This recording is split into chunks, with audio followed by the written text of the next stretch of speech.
Hello friends, class है engineering की। और आज हम पढ़ने जा रहे हैं कंट्रोल चार्ट के बारे में। लास्ट क्लास हमने जो है एक एसक्यूसी की कर रखी है, स्टैटिस्टिकल क्वालिटी कंट्रोल की। तो उसी में टेक्निक्स यूज़ होती हैं कंट्रोल चार्ट। तो वहाँ पे भी एक बार मैंने बताया था कि कंट्रोल चार्ट के बारे में इंट्रोडक्शन कि क्या होता है। तो प्रोसेस को कंट्रोल करने के लिए और क्वालिटी को कंट्रोल करने के लिए कंट्रोल चार्ट का यूज़ किया जाता है। ठीक है, इसमें क्या होता है वो देखते हैं। तो कह रहे हैं कि SPC is the application of statistical techniques to determine whether the output of a process conforms to the product और द सर्विस डिज़ाइन। हम क्या करते हैं, क्वालिटी को कंट्रोल करने के लिए प्रोडक्ट को प्रोसेस में ही कंट्रोल करते हैं, मतलब मैन्युफैक्चरिंग के दौरान ही उसको कंट्रोल करते हैं ताकि आगे रिजेक्शन ही ना हो, फाइनल में जो रिजेक्शन ही ना पहुँचे।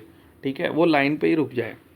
ठीक, तो उसके लिए वो कह रहे हैं कि S P C is implemented through control chart that are use to monitor the output of the process and indicate the presence of the problem requiring further action.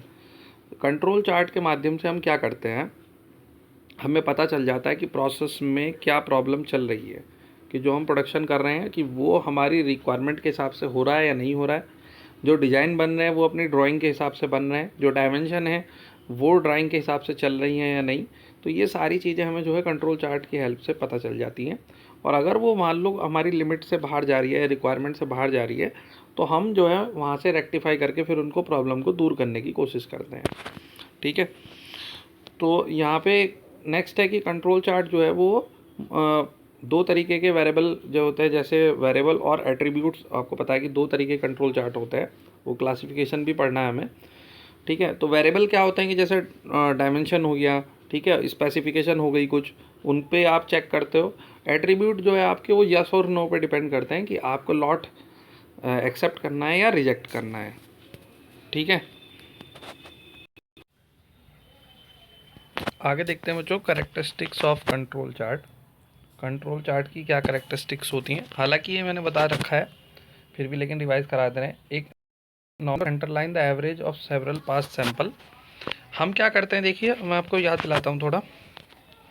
आप मान लीजिए कोई भी ऑब्जेक्ट है, मैंने पिछली बार भी एक एग्जांपल दिया था। ठीक है, कोई ये रोड है, ठीक है, आप इसको मेज़र कर रहे हैं। तो जब हम मेज़र करेंगे तो इसकी कोई डायमेंशन होगी।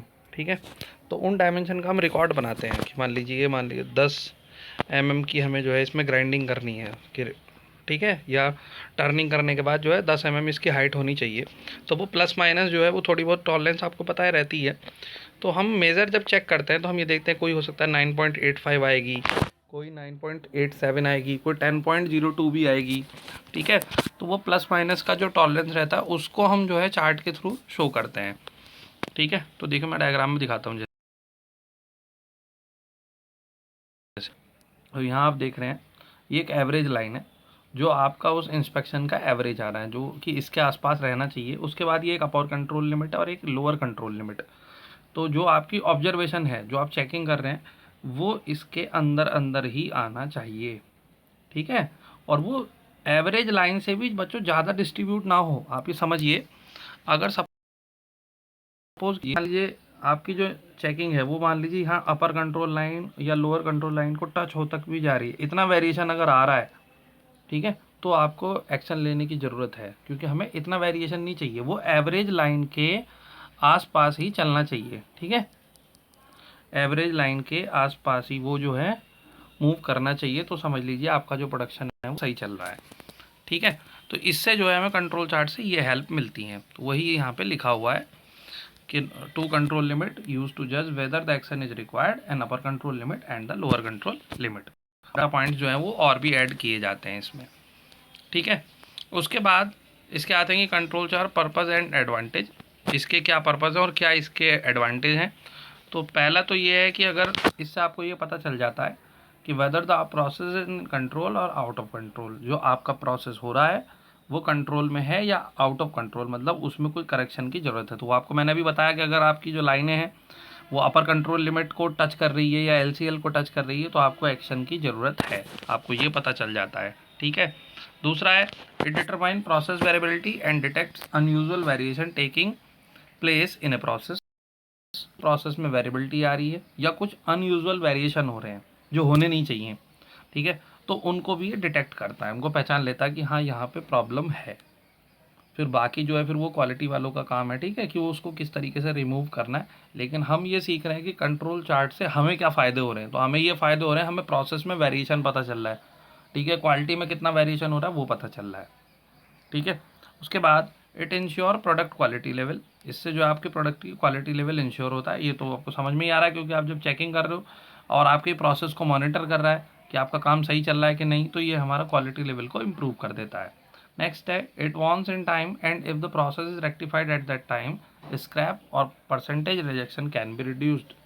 और ये भी है बच्चों, अगर आप लाइन में ही अपने डिफेक्ट को रेक्टिफाई कर रहे हो, ये बात भी पहले बताई जा चुकी है कि जब आपकी प्रोडक्शन हो रही है और आपने उसी टाइम पे उसको कंट्रोल कर लिया, तो वो फाइनल में नहीं पहुंचेगा। अब फाइनल में नहीं पहुंचेगा तो आपका जो स्क्रैप है वो कम होगा, ठीक है, रिजेक्शन कम होगा, क्योंकि आपने उसको पहले ही उसको रोक लिया है, आपने फाइनल में उसको जाने नहीं दिया। तो आपका टाइम भी बचेगा, लेबर कॉस्ट भी बचेगी, मटेरियल भी बचेगा, ठीक है। तो इससे आपके जो है बहुत सारी सेविंग होती है। उसके बाद है it provide information about the selection of process and setting of tolerance limit. Control chart की हेल्प से हमें क्या होता है, प्रोसेस को सेलेक्ट, मतलब किस तरीके के प्रोसेस सेलेक्ट करने हैं, ठीक है, क्योंकि जो वेरिएशन है वो उससे पता चलता है। और टॉलरेंस की लिमिट हमें कितनी रखनी है वो भी हमें पता चल जाता है ना, कि हमारे जो टॉलरेंस की लिमिट डिसाइड करते हैं ना, उनकी प्लस माइनस 0.5 mm या प्लस माइनस 0.7 mm कितने तक का हम मटेरियल टॉलरेट कर सकते हैं, तो उस डिज़ाइन के अंदर ही हमारा प्रोडक्शन होना चाहिए। अगर उस लिमिट के बाहर जा रहा है तो हमें जो है वो हमारा पीस रिजेक्ट हो जाएगा, ठीक है। उसके बाद type of control chart. Control chart बच्चों दो तरीके के होते हैं, वेरिएबल और एट्रीब्यूट के लिए। अभी मैं आपको बता रहा था वेरिएबल क्या होते हैं, साइज हो गया, स्पेसिफिकेशन हो गई, रफनेस हो गया, ठीक है, जहाँ पे आप इन चीज़ों को डिस्कस में डिटेल में देख रहे हो कि ये प्रोडक्ट के कैसे हैं, तो वो वेरिएबल होते हैं, कंट्रोल चार्ट फॉर वेरिएबल। इसमें आप वो इन्फॉर्मेशन शो करते हैं। और कंट्रोल चार्ट फॉर एट्रीब्यूट क्या होते हैं, एट्रीब्यूट में क्या होता है, जैसे यस और नो, जैसे प्लग गेज से चेक करते हैं, प्लग गेज समझते हो बच्चों, जिससे डायमीटर चेक करते हैं कि अगर गो गेज गया तो ठीक है, ओके है, नो गो गया तो क्या कहते हैं, अंडर साइज है। तो उस तरीके के डिसीजन यस और नो वाले तो एट्रीब्यूट से लिए जाते हैं कि आपको सिर्फ लॉट एक्सेप्ट करना है या रिजेक्ट करना है। और यहाँ आपको वेरिएबल वाले में जो है वो डिटेल्ड मिलती है, स्पेसिफिकेशन मिलते हैं इंस्पेक्शन के, ठीक है।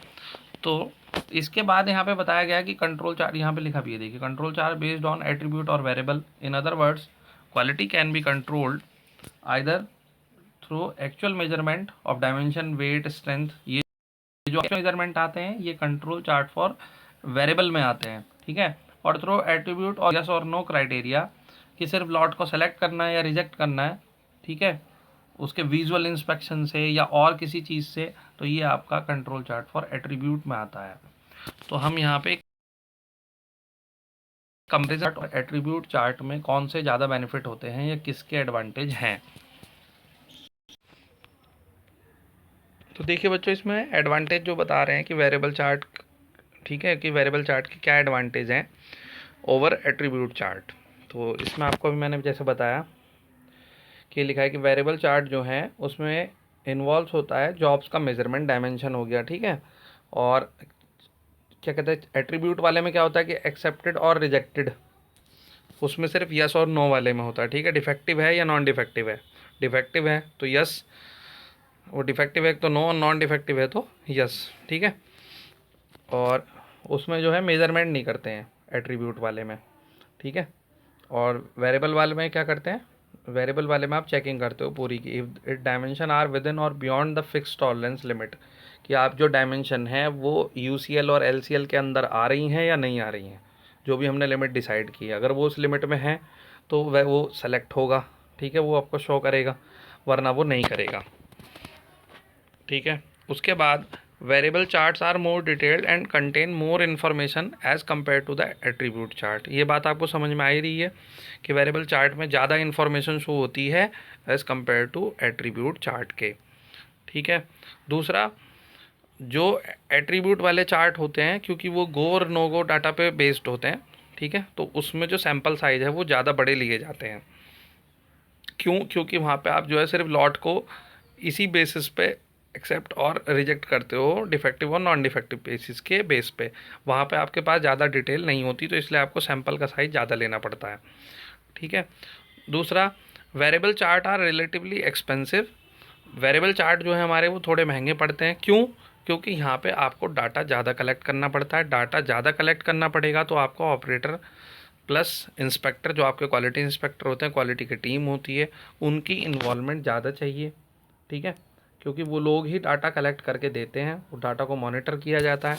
तो इसलिए वेरिएबल चार्ट में जो है आपकी कॉस्ट बढ़ जाती है और एट्रीब्यूट चार्ट में जो है आपकी कॉस्ट वो कम हो जाती है। ठीक है, तो इन दी एंड ये है कि रिक्वायरमेंट के हिसाब से, ठीक है, वो इन दोनों चार्ट का यूज़ किया जाता है। जनरली जो लाइन में इंस्पेक्शन होता है, ठीक है, जो आपको प्रोडक्शन की इंस्पेक्शन होती है, वो तो आपकी कंट्रोल चार्ट की हेल्प से की जाती है, क्योंकि वो प्रोसेस को कंट्रोल करता है। ठीक है, और हम जब इनकमिंग मटेरियल को लेते हैं, इनकमिंग मटेरियल जब हम कहीं से मटेरियल आप खरीदेंगे कंपनी के लिए, जो भी इनवर्ड होता है, तो इनवर्ड में जो है हम इंस्पेक्शन की जो हेल्प लेते हैं कंट्रोल चार्ट की, उसमें एट्रीब्यूट वाला भी ले लेते हैं। मान लीजिए कि कंपनी में एक दिन में 10,000 या 15,000 पीस आ रहे हैं, तो वहाँ पे क्या करते हैं, वहाँ पे एट्रीब्यूट चार्ट का यूज़ कर लेते हैं। तो वहाँ पे गो और नो, गो वाला कंसेप्ट जो है, मतलब यस और नो वाला, कि इतने पीस चेक किए, लॉट को देखा, ओके है तो ओके है, तो लॉट के हिसाब से वो एक्सेप्ट और रिजेक्ट कर देते हैं। तो वहाँ पे हम एट्रीब्यूट चार्ट का यूज़ कर लेते हैं, लेकिन प्रोसेस में वेरिएबल चार्ट का यूज़ करते हैं। ठीक है बच्चों, तो ये था कंट्रोल चार्ट के बारे में बेसिक इन्फॉर्मेशन। तो थोड़ा सा हट के लग सकता है आपको ऐसा कि ये इसमें हम थोड़ी अलग चीज़, लेकिन मैंने फिर भी एक्सप्लेन कर दिया। आप नोट्स को अच्छे से पढ़ सकते हैं। ठीक है, अगर किसी बच्चे को ये पीडीएफ चाहिए हो तो मैं डिस्क्रिप्शन में व्हाट्सअप नंबर अपना डाल दे रहा हूँ, उस पर मुझे मैसेज कर दे तो ये पीडीएफ मैं उसको भेज दूँगा। ठीक है, आप अच्छे से पढ़िए, नोट्स बनाइए। आगे की क्लास में हम जो है इनके जो आपको ये पढ़ाए मैंने क्लासिफिकेशन, ये अब मैं बारी बारी से इनके बारे में बताऊँगा। एक दो chart, X chart, R chart और सी चार्ट, जो आपके पॉलिटेक्निक के सिलेबस में हैं, 2-3 चार्ट हैं, तो उनके बारे में आएंगे नेक्स्ट क्लास में। ठीक है, अगर बच्चों पसंद आया हो, समझ में आया हो, तो वीडियो को लाइक कर देना, और जो चैनल पर नए, चैनल को सब्सक्राइब कर लें ताकि नए अपडेट से जुड़े रहें। मिलेंगे नेक्स्ट क्लास में नए वीडियो के साथ, तब तक पढ़ते रहिए, खुश रहिए।